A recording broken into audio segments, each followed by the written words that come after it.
चौपाई चेटुंटोला इसराफिल साहब मौलाना।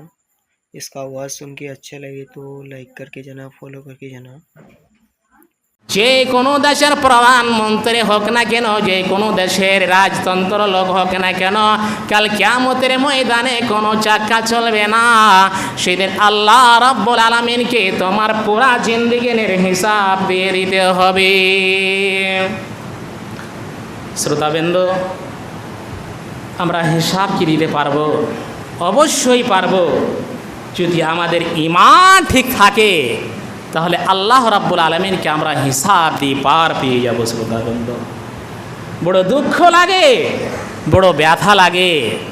আজকে মুসলমান কি ধরনের মুসলমান, আজকের যুগের মুসলমানকে দেখে যারা অবৈধ, যারা আল্লাহ রাব্বুল আলামিনকে মানে না, যারা প্রতিমার পূজা করে, তারা বলছে হায় রে কোন পানের মুসলমান, এরা কোন যুগের মুসলমান। যেই মুসলমানটাকে দেখতে গেলে গাজওয়ায়ে বাদরে, গাজওয়ায়ে উহুদে কিঞ্চিত মুসলমান যুদ্ধটাকে জয় করেছে। শ্রোতাবৃন্দ, আজকের কিসের মুসলমান আমরা কিয়ামতকে একবার ভাবতে পেরেছি কি যে একদিন আমাদের কিয়ামত হবে, সেদিন আমাদের হিসাব কিতাব দিতে হবে।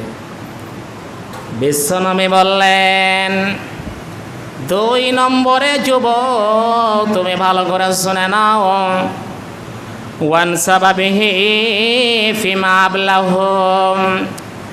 বিশ্বনবী বলছেন, ওরে তারো তাজা নওজওয়ানেরা, ও নওজওয়ানেরা তোমরাও ভালো করে শুনে নাও। বিশ্বনবী বলছেন, ওই যুবক যুবতী কাল কিয়ামতের ময়দানে তোমাদেরকে হিসাব দিতে হবে। তুমি কি ভুলে গেছ? পুরা জিন্দেগিটার হিসাব আল্লাহ রাব্বুল আলামিনকে দিতে হবে। দ্বিতীয় নম্বরে, ততক্ষণ পর্যন্ত আপনি এই পুরা বয়সের হিসাব দেওয়ার পরে দ্বিতীয় নম্বরে আপনার যৌবনকালের হিসাব আল্লাহ রাব্বুল আলামিনের সামনে দিতে হবে। আল্লাহ বলবেন, বান্দারে তোমাকে আমি 20 বছর থেকে 18 বছর থেকে 121 বছর থেকে তোমাকে আমি 45 বছর পর্যন্ত তোমাকে আমি নওজওয়ান তরতাজা বয়সটা আমি দিয়েছিলাম। সেই বয়সটা তুমি কোন কাজে লাগিয়েছ যুবক? তুমি কি কোনো আড্ডাবাজিতে লাগিয়েছ, না সব সময় ক্যাপাসিটিংয়ে লাগিয়েছ, না মোবাইল চালাইতে অনেক রকমের ছবি দেখতে তুমি লাগিয়েছ? তুমি এই হিসাবে তুমি পার হয়ে যাও। পারবেন যুবক? ও যুবক, আজকে অন্য জায়গায় অন্য রকমের অনেক রকমের কাম করতে পারো যুবক, তোমার দ্বারাই সবই হবে। কিন্তু যারা কি আল্লাহ রাব্বুল আলামিন বৃদ্ধা করেছে তারা তো পারবে না। শ্রোতাবৃন্দ, তারা তো পারবে না, যাদের বুড়ো অবস্থা হয়ে গেছে 80-90 বছর বয়স। কিন্তু যুবক তুমি পারবে। এই জন্য কাল কিয়ামতের ময়দানে তোমাকে হিসাব দিতে হবে। তুমি কি ভুলে যাচ্ছ? শ্রোতাবিন্দু, সময় খুব সংকীর্ণর দিকে চলে আসছে, এগিয়ে সময়। যাই হোক, কাল কিয়ামতের ময়দানে আমাদেরকে হিসাব নিতে হবে।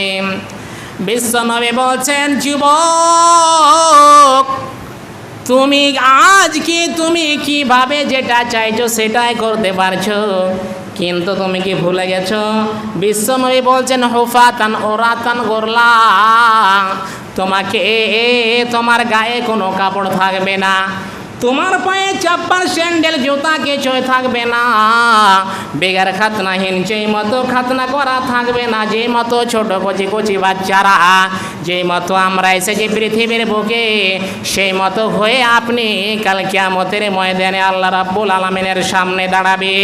মায়েশা সিদ্দিকা রাদিয়াল্লাহু তাআলা আনহা বলছেন, নবী গো, ইয়া রাসূলুল্লাহ, ইয়া হাবিবাল্লাহ, নবী বলেন তো কাল কিয়ামতের ময়দানে উলঙ্গ অবস্থায় যে আল্লাহ রাব্বুল আলামিন উঠাবে, সবাই সেই লোকগুলি কি কবরে তাকাতাকি করবে না? বিশ্বনবী বললেন, আয়েশা রে সেদিন দিনটা এমন হয়ে যাবে সবাই নিজ নিজ ব্যস্ত, সেই লোকটা জানতেও পারবে না আমি উলঙ্গ অবস্থায় আছি না, আমি প্যান্ট পরে আছি না লুঙ্গি পরে আছি, এটাও তার খবর হবে না। সেই দিনের নাম হলো কিয়ামত।